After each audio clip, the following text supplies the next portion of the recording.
गायत्री महामंत्र एक बार मेरे साथ दोहराओ। मैं अभी आपसे कह रहा था कि भगवान ने हमें स्वतंत्र चिंतन दिया है, परंतु कर्तव्य की जंजीरों से बांध करके भी रखा है। बोलिए, क्या व्यक्ति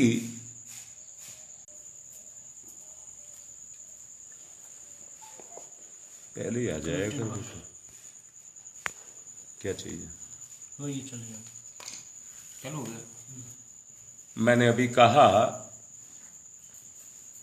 वो कर्तव्य के बंधनों में जकड़ा हुआ है। अब फिर समझिए, जिसके साथ आपका बंधन है, बंधन एक तरफा नहीं होता है। जब किसी को बांधते हैं तो उसमें दो सिरे चाहिए होते हैं, एक सिरे से कोई नहीं बनता है। तो जो बंधन है वो दोनों तरफ होता है। जो बंधन है वो दोनों तरफ होता है। अगर खुलता है तो एक तरफ से नहीं खुलता है। अगर खुलता है तो एक तरफ से नहीं खुलता है। क्या करना पड़ता है? दोनों को खोलना पड़ता है। दोनों को खोलना पड़ता है, और वही है कर्तव्य भावना। वही है कर्तव्य भावना। और कर्तव्य भावना, देखिए, आप अकेले कर्म करिए और जिसके साथ आपका बंधन है आप उसके साथ मिलकर के कर्म को करिए। जो रस आपको मिलकर के करने में आएगा, ना तो बोझ लगेगा, ना आप उबेंगे और ना आप थकेंगे। उल्टा उस कर्म को करने से जो मिलकर के करेंगे, मैं फिर से कहता हूं, क्या इन दोनों का बंधन नहीं है? क्या ये इसको छोड़ देगी या ये इसको छोड़ देगा? ये बंधन है। इस बंधन में हम सबको बंधना होता है। फिर दोबारा से समझो, मैं एक बात बताता हूं, बंधन क्यों नहीं हो पाता? बंधन क्यों नहीं हो पाता? मुझे एक बात बताओ, ये चिंगारी है, ये जो उत्पन्न हुई अग्नि, जो उत्पन्न हुई है, आपने यज्ञ किया है, किससे यज्ञ किया है? अग्नि से, चिंगारी से। एक माचिस की तीली ही तो जलाई थी, परंतु ईंधन मिला तो भड़क गई। ईंधन मिला तो भड़क गई। ऐसे ही आदमी के मन में 4 संयम बताए गए थे। इंद्रिय संयम, विचार संयम, साधन का संयम और धन का संयम। ये 4 संयम बताए गए थे, जिनमें से प्रधानता 2 की है। 2 की किसकी है? मैंने कहा व्यक्ति का चिंतन स्वतंत्र है, वो स्वतंत्र चिंतन कर सकता है, किसी के बस में नहीं है। परंतु इंद्री का तो बंधन है। बताओ, क्या उससे आप मना कर सकते हैं? बोलो बेटा, क्या उससे आप मना कर सकते हैं? उससे आप मना नहीं कर सकते। उसने आपको, आप तो चाहते हैं, आपके अंदर तो श्रेष्ठ विचार उठते हैं, परंतु जो निकृष्ट हो जाते हैं वो इसलिए हो जाते हैं कि इंद्रियां, दोबारा से समझिए, लोभ बड़ा छोटा सा है। जैसे माचिस की तीली जरी इतना छोटा सा है, पर जब उसे ईंधन मिलने लग जाता है तो विकराल रूप धारण कर लेता है। और कितना विकराल रूप धारण कर लेता है? आग छोटी सी लगती है और जब उसको तुरंत ना बुझाया गया तो वो भड़कती है, और भड़कते के साथ ही एक समय आने पर वो आपके काबू के बाहर हो जाती है। समझ आई बात आपको? लोभ यही है जो तृष्णा के रूप में बदल जाता है। एक बार इच्छा पूरी होने लग जाए, इच्छा भड़कने लग जाती है और आग की तरह से धधकने लग जाती है। जलता क्या है? जो आग अंदर धधक रही है उसमें जलता क्या है? कुछ और नहीं, अपना ही प्राण उसके अंदर जलता है। अपना ही प्राण उसके अंदर जलता है। जो हमारे अंदर तेज है, जो हमारे अंदर शक्ति है, जो हमारे अंदर मनोबल है, जो हमारे अंदर आत्मबल है, खिन्न कर देती है। अंदर से देखो, अंदर से महसूस करो। जब भी व्यक्ति कोई तृष्णा की आग में जलता है तो उसका मादा नहीं रह जाता है कि वो किसी का मुकाबला कर पाए। बोलो बेटा, इतनी बात समझ आ रही है? अब दूसरी तरफ कह रहा हूं, जब वासना की आग भड़कती है, होती तो छोटी सी है पर सब कुछ मिटा करके खत्म कर देती है, और कितनी गहरी होती है? जितना बड़ा समुद्र। भाई पढ़े लिखे हो, समुद्र कितना गहरा है, इस धरती पर पानी कितना है, और पानी के ऊपर उठा हुआ भाग जो धरती का भाग है वो कितना है? बताते हैं 2/3 पानी है और 1/3 मिट्टी है। अब बताओ जरा, सारी मिट्टी उठा करके समुद्र को पाटा जाए, 2/3 पानी है और 1/3 मिट्टी है, सारी मिट्टी को उठा करके भी उसमें डाल दिया जाए तो खड्डा नहीं भरेगा, खड्डा नहीं भरेगा। अब मुझे बताओ, ये तृष्णा और वासना का खड्डा किससे भरे? तृष्णा और वासना का खड्डा किससे भरे? स्वतंत्रता केवल ईश्वर ने आपको चिंतन की दी है, कर्म में कोई स्वतंत्रता अच्छा नहीं बंधे क्या कर्म से? अंदर से देखो, जीव कर्म के साथ बंधा है और जब तक बंधन को नहीं खोलेगा मुक्त नहीं होगा। बोलो, सही कह रहा हूं कि नहीं कह रहा? अब यहां पर मैं एक बात कह रहा हूं, बेटा बहुत अच्छे से दोनों समझ लेना इस बात को। अगर तुम ये सोचते हो करने दे जो कर रहा है या करने दो जो कर रही है, ये सोच रहे हो तो तुम अपने कल को खराब नरक में डाल रहे हो। इसलिए सुधार कल नहीं होता है, सुधार अब होता है, आज होता है। सुधार को कल पर नहीं छोड़ा जा सकता, सुधार को कल पर नहीं टाला जा सकता। इसलिए कर्म की भावना ऐसी होनी चाहिए, कैसी होनी चाहिए? सबसे ज्यादा प्रधानता, तुरंत कर्म बताया कि नहीं बताया? तो हम सबसे ज्यादा प्रधानता किसको दें? कर्म को। जो तुरंत कर्म को प्रधानता देता है, जो तुरंत कर्म को प्रधानता देता है, यानी कि 1 सेकंड के भी कर्म को अपने ऊपर जुड़ने नहीं देता। मुझे फिर से बताओ, तुम टीचर हो, अगर बच्चा आज का काम आज नहीं करता और 1 दिन लेट करता है तो वो 1 दिन का ही काम उसके लिए मुसीबत बन जाता है। ठीक आगे बात समझ? इसलिए कर्म को तुरंत प्रधानता देनी चाहिए, वरना ऐसा समझना चाहिए बहती हुई नदी के सामने बांध लगा दिया। जो आलस्य है, जो निकम्मापन है, वो जीवन के सामने एक बंधन आकर के लग गया, जो आपको जीवन के क्षेत्र में आगे बढ़ने नहीं देगा। और क्या होगा? तटबंध टूटेंगे, तटबंध टूटेंगे। जितनी मर्यादाएं हैं उनका सबका विनाश होता हुआ चला जाएगा। और आदमी कैसा रह जाएगा? नदी जब तक अपने दायरे में बहती है, एक बूंद पानी भी उसका व्यर्थ नहीं जाता है। बहता हुआ पानी बहुत कम भाप बनता है, क्योंकि जितनी गर्मी सूरज की उस पर पड़ती है, बहने के कारण उसमें जो मूवमेंट है वो गोलाई में भी रहता है। उसमें जो मूवमेंट है वो सीधा ही नहीं रहता है, नीचे का पानी ऊपर और ऊपर का पानी नीचे जाता रहता है। उससे गर्मी आपस में मिलकर के घुलती रहती है और अंतर ऊर्जा बनती है, अंतर ऊर्जा बनती है। जितने भी ग्रह पिंड जो आकाश में हैं, बोलिए वो अपनी गति कर रहे हैं कि नहीं कर रहे? और जिस गति को कर रहे हैं उनके 2 परिपथ हैं, अपनी कीली पर घूमना, अपनी कीली पर घूमना, और अंतरिक्ष में जो उनको घूमने का परिपथ दिया है, जो उनका ऑर्बिट है, उसमें भी घूमते हैं। तो 2 तरह की गति है कि नहीं उनकी? मैं दोबारा से कह रहा हूं, नदी अगर बहती है तो उसकी भी 2 गति है। एक गति तो समुद्र की तरफ उसको लेकर के जाती है, क्योंकि उसका स्रोत समुद्र है, समुद्र से ही तो पैदा हुई है। अर्थात उसकी जुड़न की, मिलन की प्रक्रिया वहीं से शुरू हो जाती है जहां से उसकी यात्रा शुरू होती है। दोबारे से सुनो, दोबारे से सुनो। समुद्र का पानी, लहरें तो उसमें उठती हैं, परंतु गोलाई में नहीं घूमता, गोलाई में नहीं घूमता, एक जगह ही पड़ा रहता है, एक जगह ही पड़ा रहता है। इसलिए जलता है, इसलिए भाप बनता है, इसलिए बादल बनता है। अगर वो भी बहता रहता तो वो भाप नहीं बनता।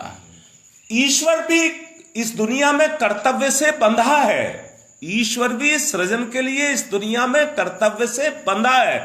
तो उसने सागर को भी बांध करके रखा हुआ है।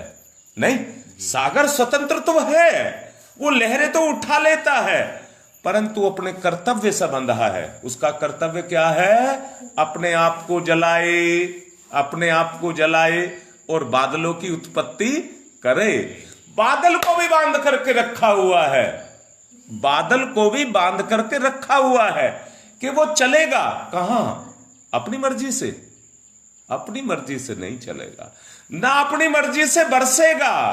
देखते नहीं, बादल आते हैं और घनघोर आ जाते हैं, पर उतर करके चले जाते हैं, बरसते नहीं हैं, बरसते नहीं हैं। परंतु कब बरसते हैं? जब प्रकृति का बंधन उनके ऊपर लगता है कि यहां बरसिए, यहां बरसिए। वो अनुबंध जो उनके ऊपर लगा होता है, उसमें बंद करके वो अपने आप को बरसात करते हैं। और उस बरसात से क्या होता है?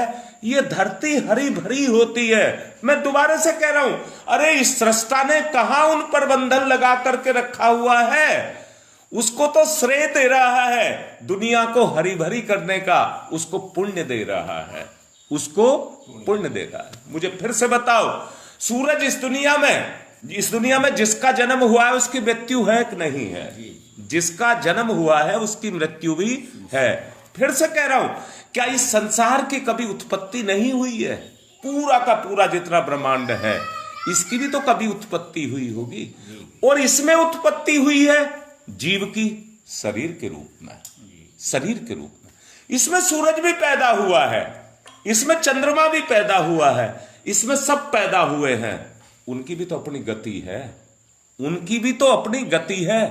सूरज इसलिए स्थिर है, सूरज इसलिए स्थिर है क्योंकि वो अपनी उन मर्यादाओं को, पूरी सृष्टि को चलाता है। पूरी सृष्टि को, पूरे ब्रह्मांड की जिम्मेदारी किस पर है? सूर्य पर। इसलिए वो स्थिर है और निरंतर अपने प्रकाश को उत्सर्जित कर रहा है, निरंतर। अच्छा बताओ, कोई कमी आती है क्या? नहीं। केवल परिवर्तन होता है इस पृथ्वी का। एक आयन से दूसरे आयन में प्रवेश करती है, एक उससे दूसरे में प्रवेश करती है, और उस प्रवेश के कारण ही इसके ऊपर परिवर्तन आ जाता है। कितना परिवर्तन आता है? सच को देखना, पढ़े लिखे हो। अगर सूरज 1 डिग्री भी परिवर्तन कर दे, यानी कि थोड़ा सा कुछ मीटर धरती की तरफ खिसक जाए, तो सारी धरती जल जाएगी। इस पर कोई जीव नहीं रहेगा, कोई जीव नहीं रहेगा। और अगर थोड़ा सा पीछे को चला जाए तो पूरी धरती बर्फ से पट जाएगी और कोई जीव इस पर टिक नहीं सकेगा। परंतु कैसा संतुलन है? देखिए ना, कैसा संतुलन है कि वो परिवर्तन भी लाता है, परिवर्तन भी, गर्मी भी लाता है, सर्दी भी लाता है, बरसात भी लाता है और बाहर भी लाता है। बोलिए, लाता है कि नहीं लाता? तो ये किसके कारण है? सूरज अपने कर्तव्य से बंधा है, इसलिए टस से मस नहीं होता।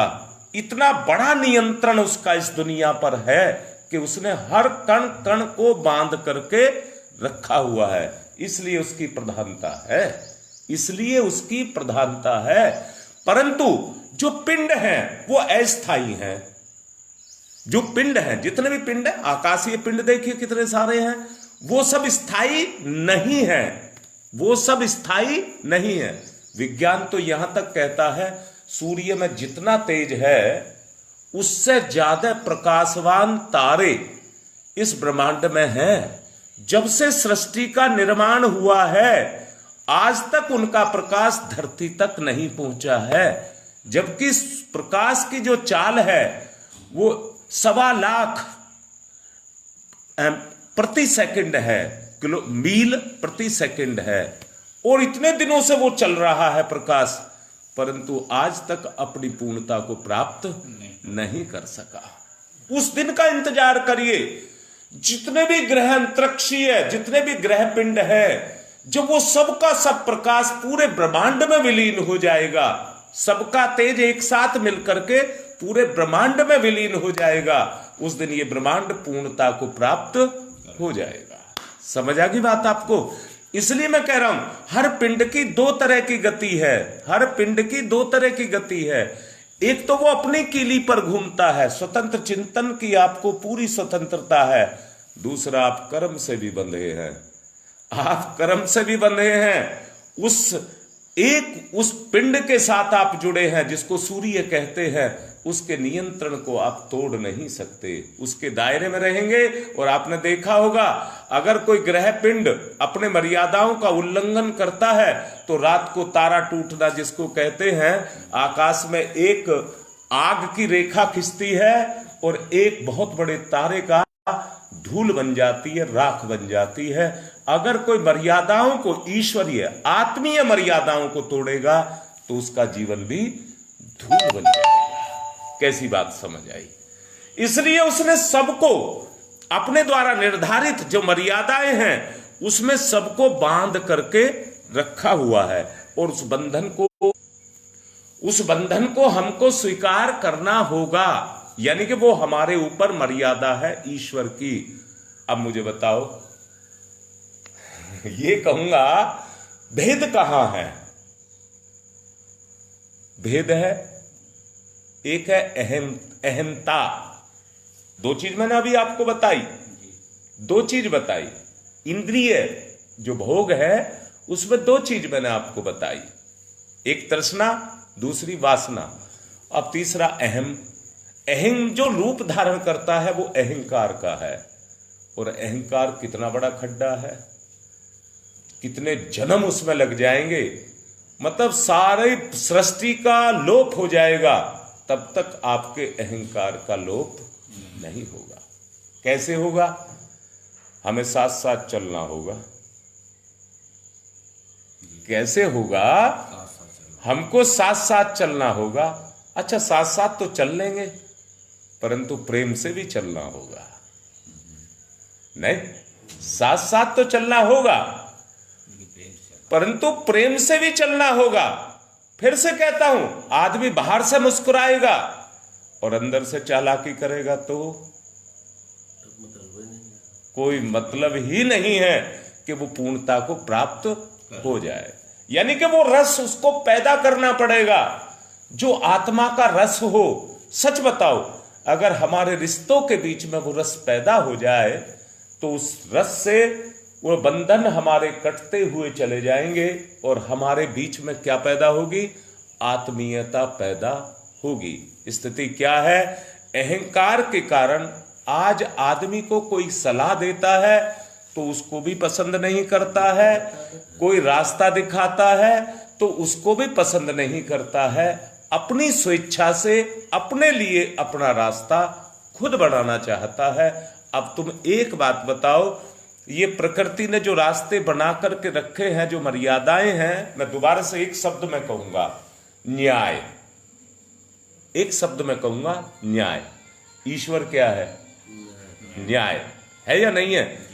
जो उसके न्याय को नहीं मानता तो अपना न्याय तो करेगा ना, तो एक नई सृष्टि की रचना तो करेगा ना, परंतु वो सृष्टि उस सृष्टि का मुकाबला नहीं कर पाएगी। दोबारा से कहूंगा, आपने अपनी सृष्टि, कोई व्यक्ति लोभी है तो अपनी दुनिया कैसी बनाएगा? लोभी। उसकी दुनिया कैसी होगी? दुनिया से मैच करेगी।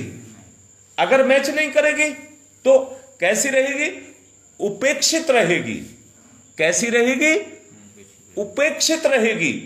अगर उपेक्षित रहेगी तो आप उपेक्षित की स्थिति को समझिए।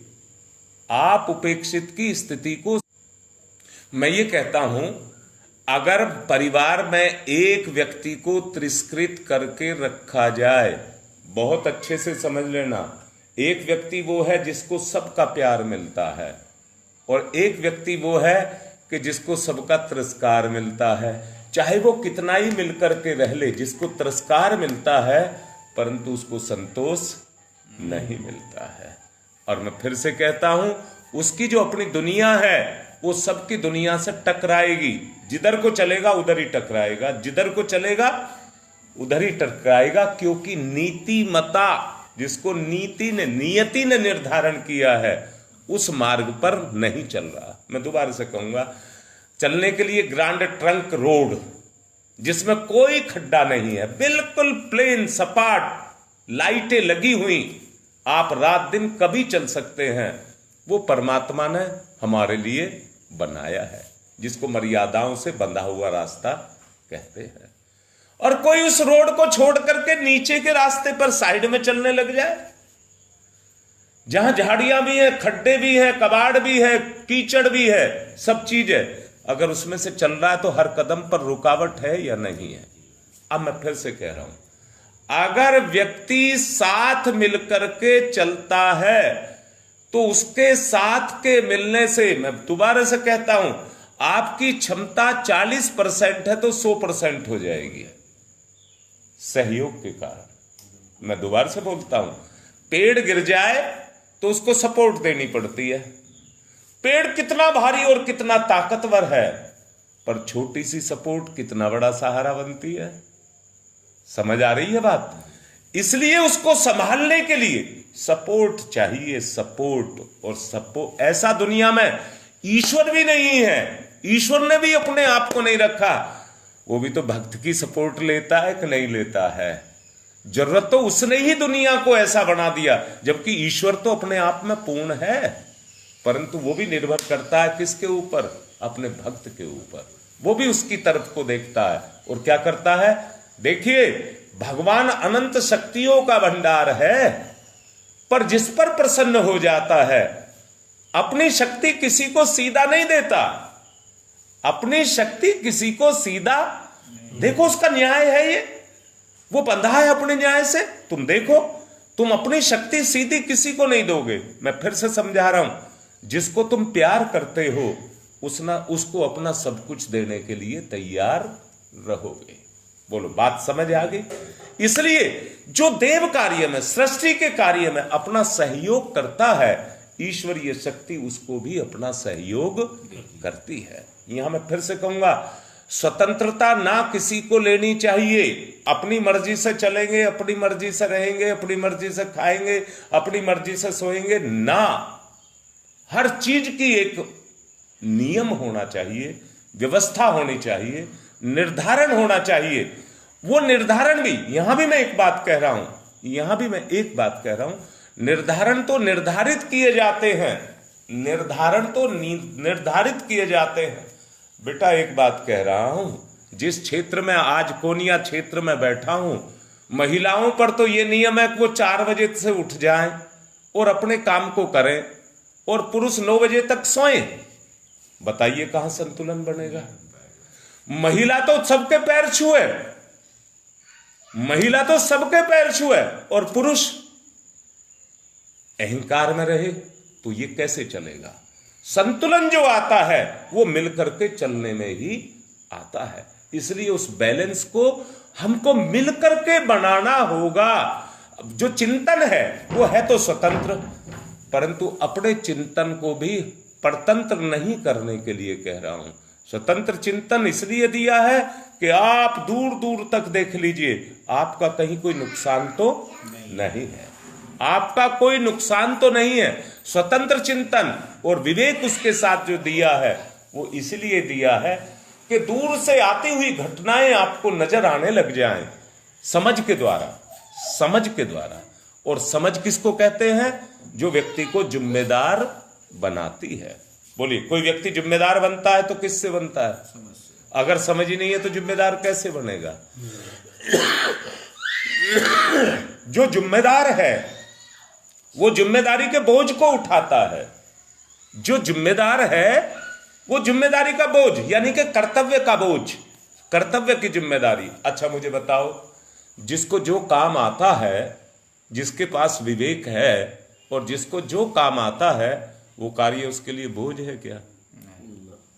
उसे तो रस आता है उस कार्य में, नहीं, उसे उस कार्य में रस आता है। और रस किसमें नहीं आता है? फिर से बताता हूं, जहां मन का और बुद्धि का योग ना हो, बुद्धि मन अपने रास्ते चल रहा है और बुद्धि को गुलाम बना करके रखा है, तो वहां आत्मा को संतोष नहीं होता। मैं फिर दोबारा से कह रहा हूं, जो मन है और बुद्धि है वो आत्मा के साधन है कि नहीं है? आत्मीय कर्तव्य करने के लिए धरती पर आए हैं कि नहीं आए हैं? इसलिए मन का रस, बुद्धि का तेज, दोनों को घोल करके और अपने साथी को पिला दे, जिसके साथ वो अपने जीवन की यात्रा को कर रहा है, तो उससे क्या मिलेगा?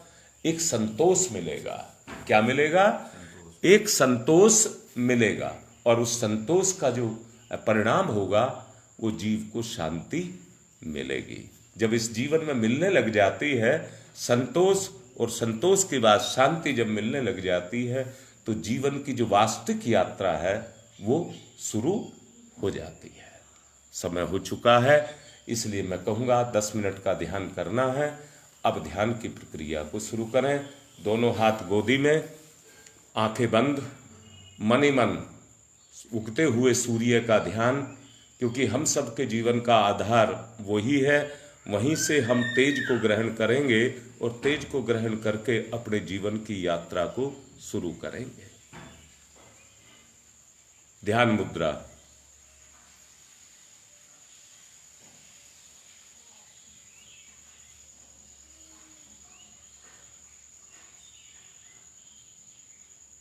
एकाकार।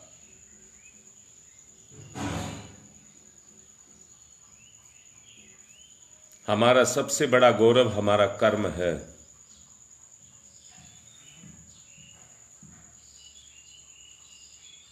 और कर्म की शक्ति मिलकर के चलने में है।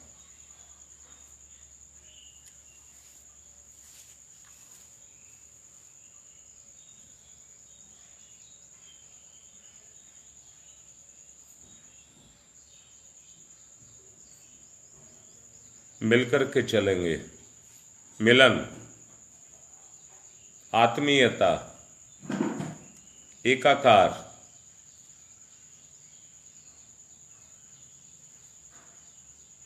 प्रेम,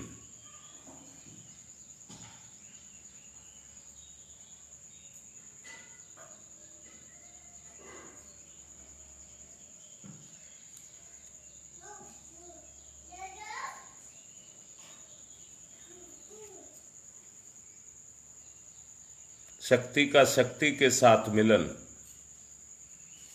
कर्म ही सर्वसुलभ साधना है।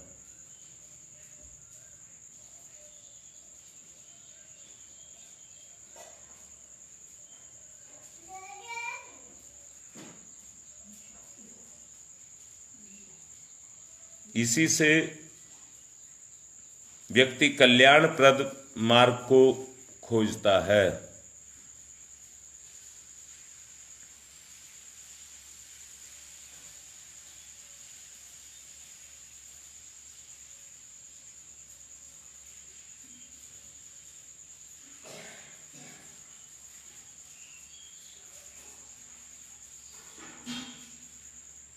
इस स्तर पर जो साथ मिलकर के अपने कर्म को करता है, साथी की नजर में सूरवीर बनता है।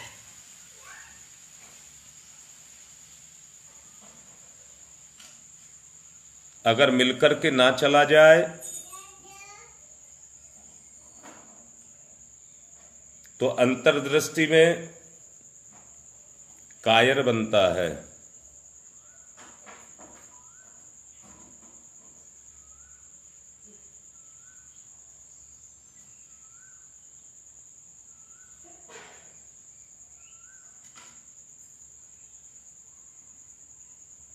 लोभ का पका रूप तृष्णा है।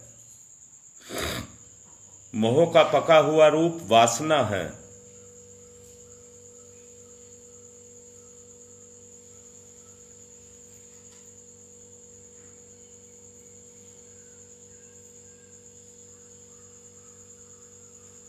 तृष्णा और वासना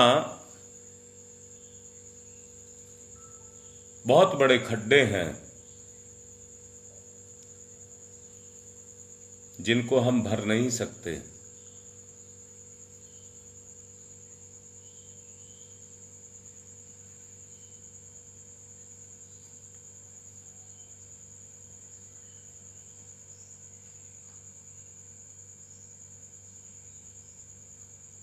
जीवन की सार्थकता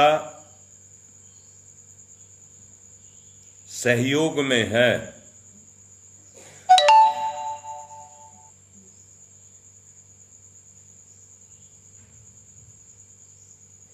जब सहयोग है तो प्रसन्नता है।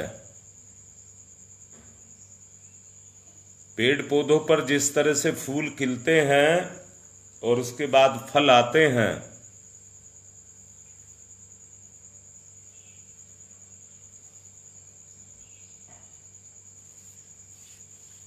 जो अंदर से प्रसन्न रहने लग गया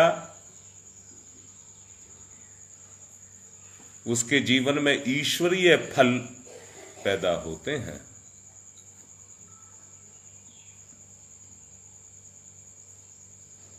यही कर्तव्य पालन है और यही कर्म फल की व्यवस्था है।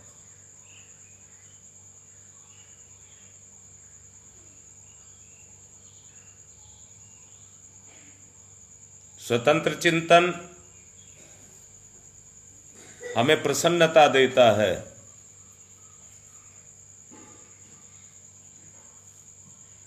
कर्म हमें फल देता है।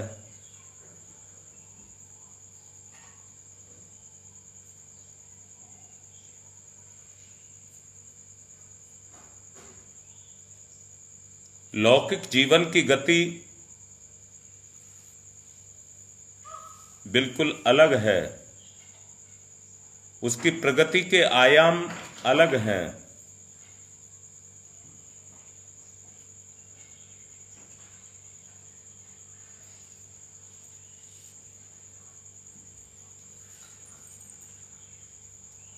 आत्मिक प्रगति अलग है, उसके आयाम अलग हैं।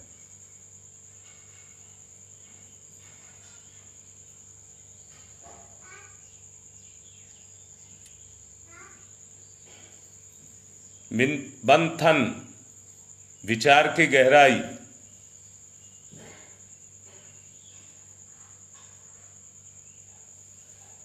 84 लाख योनियों की यात्रा को पूरा करने के बाद जो ईश्वर ने हमको स्वतंत्रता दी है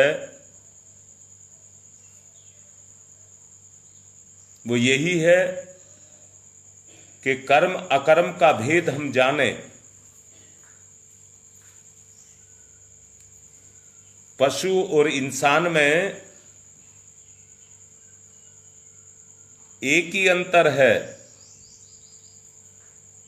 वो कर्म और अकर्म के भेद को नहीं जानते।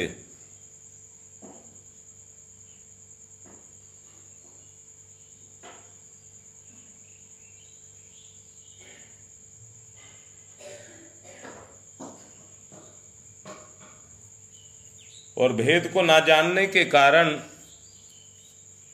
अकर्म कुकर्म इनका कोई फर्क नहीं पड़ता।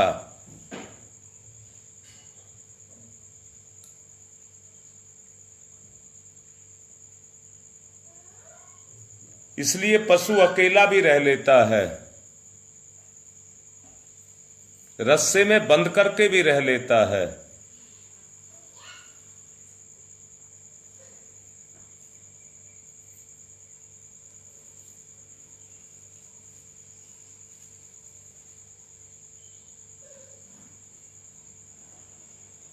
हाथी का बच्चा जब पैदा होता है, महावत कुछ ही देर के बाद उसके अगले पैरों में से एक पैर को बांध देता है जंजीर के साथ।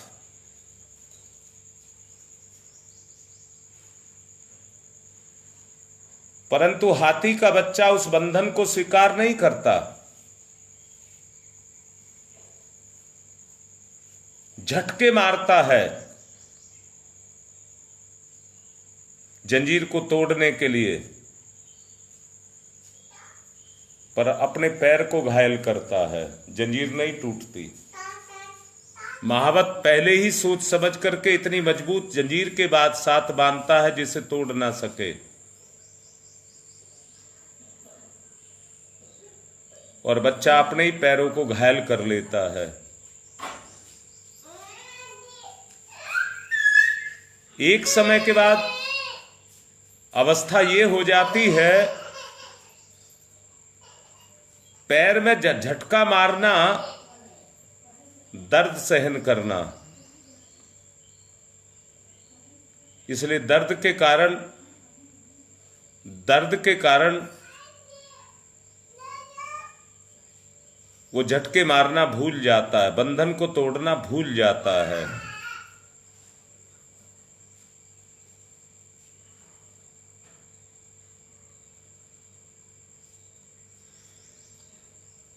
जैसे ही वो बच्चा बड़ा होता है, महावत जंजीर हटा करके रस्सी के, छोटी सी रस्सी, पतली सी रस्सी से बांध देता है।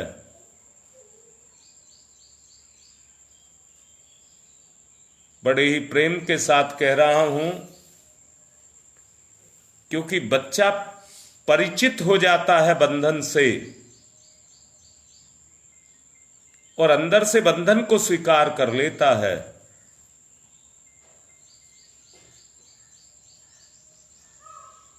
फिर सारी जिंदगी बंधा रहता है, कभी तोड़ने का प्रयास नहीं करता।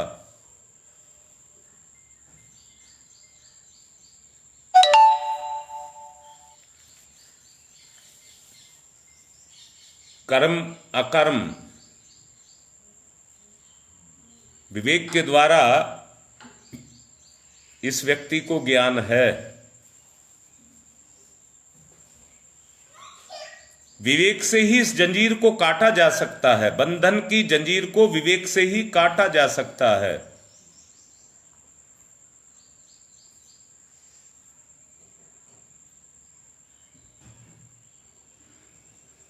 शरीर के प्रति, परिवार के प्रति, ईश्वर के प्रति जो हमारे कर्म हैं,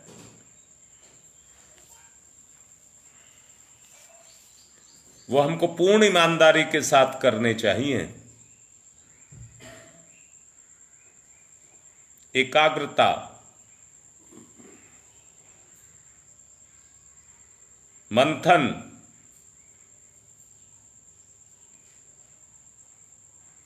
समुद्र मंथन, रत्न निकालिए। समुद्र को कोई नहीं मथ सका है, पर मन रूपी समुद्र को मथिए। 14 रत्नों में जहर भी निकलेगा।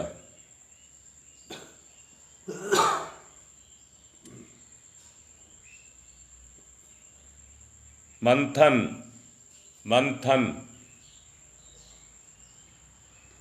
आत्म जागरण, विवेक का उत्पत्ति,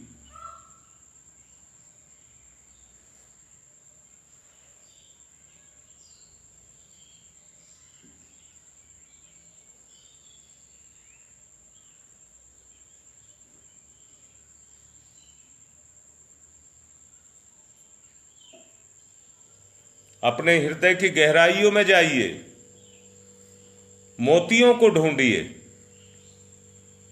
रत्नों को ढूंढिए। ईश्वर ने जो आपके अंदर छुपा करके रखे हैं, उनको ढूंढिए। मंथन, आत्म जागृति, मंथन, आत्म जागृति,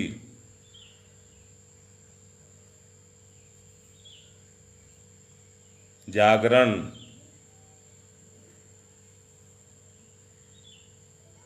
आत्म चेतना का ऋषि चेतना में, ऋषि चेतना का ब्रह्म चेतना में प्रवेश।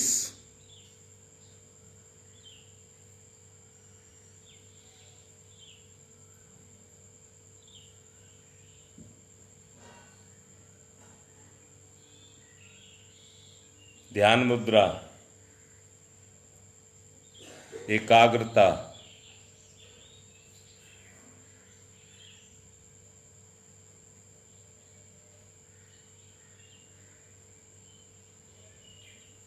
दोनों हाथ मलिए,